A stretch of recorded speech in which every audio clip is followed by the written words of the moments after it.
सबकी जिंदगी में फिर से अपनी जगह बनाने के लिए विद्या एक बहुत बड़ा कदम उठाने वाली है।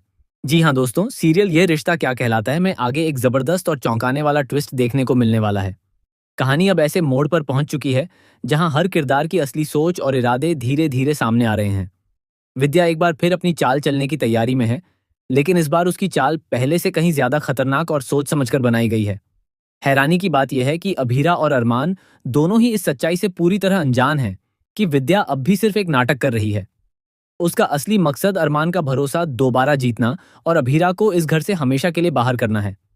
कहानी में एक बेहद इमोशनल और शॉकिंग मोड़ तब आता है जब विद्या अभीरा को यह महसूस कराने की कोशिश करती है कि वह किसी बड़े गलत कदम की तरफ बढ़ रही है। पोद्दार हाउस में एक फंक्शन चल रहा होता है। चारों तरफ खुशियों का माहौल होता है, लेकिन इसी बीच विद्या चुपके से एक कमरे में चली जाती है। वहां वह ऐसा नाटक करती है जैसे वह अपनी जिंदगी खत्म करने जा रही हो। वह फांसी का फंदा तैयार करती है और खुद को लटकाने ही वाली होती है कि तभी वहां अभीरा पहुंच जाती है। यह सब देखकर अभीरा पूरी तरह से सन्न रह जाती है। उसे यकीन ही नहीं होता कि विद्या ऐसा कदम उठा सकती है। इस घटना के बाद अभीरा के मन में विद्या के लिए सहानुभूति जाग जाती है। उसे लगने लगता है कि शायद विद्या को अपनी गलतियों का सच में एहसास हो गया है।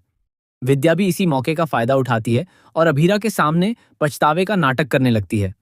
वह माफी मांगने का दिखावा करती है क्योंकि वह अच्छी तरह जानती है कि जब तक वह अभीरा के दिल में जगह नहीं बनाएगी, तब तक वह अरमान का भरोसा भी वापस नहीं जीत पाएगी। उसका एक ही लक्ष्य है, किसी भी तरह अरमान के दिल में अपनी जगह वापस बनाना और अपनी खोई हुई इज्जत हासिल करना। इसके बाद स्थिति और भी नाटकीय हो जाती है। अभीरा जोर जोर से शोर मचाकर घर के बाकी लोगों को वहां बुला लेती है और विद्या को समझाने की कोशिश करती है कि वह नीचे उतर आए और ऐसा कोई गलत कदम न उठाए। लेकिन विद्या भावनात्मक दबाव बनाते हुए कहती है कि जब उसका बेटा ही उससे बात नहीं कर रहा तो उसके जीने का कोई मतलब नहीं रह गया है। वह कहती है कि वह इस दुनिया में बसी अपने ही बेटे के लिए अजनबी बनकर नहीं रह सकती। ऐसे में अभीरा एक बड़ा फैसला लेती है। वह अरमान से वादा लेती है कि अगर विद्या नीचे आ जाती है तो वह उसे माफ कर देगा। विद्या इसी मौके का फायदा उठाती है और तुरंत नीचे आ जाती है। हालांकि इस पूरे ड्रामे के दौरान अरमान समझ जाता है कि यह सब सिर्फ एक नाटक था। वह विद्या की असलियत जान चुका है और समझ गया है कि उसका प्यार सच्चा नहीं बल्कि स्वार्थ से भरा हुआ है। इसके बावजूद वह अभीरा से किए गए वादे की वजह से चुप रहता है और दिखावा करता है कि सब ठीक है।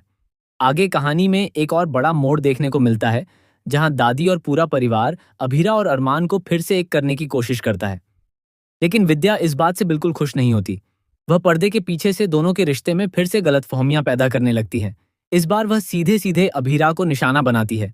वह मीठी मीठी बातें करके उसे अपने जाल में फंसाने की कोशिश करती है और धीरे धीरे उसके मन में अरमान के खिलाफ जहर भरने लगती है। हालांकि अरमान अब पूरी तरह सतर्क है। वह विद्या की हर चाल को समझ रहा है और बार बार अभीरा को उससे दूर रहने की सलाह देता है।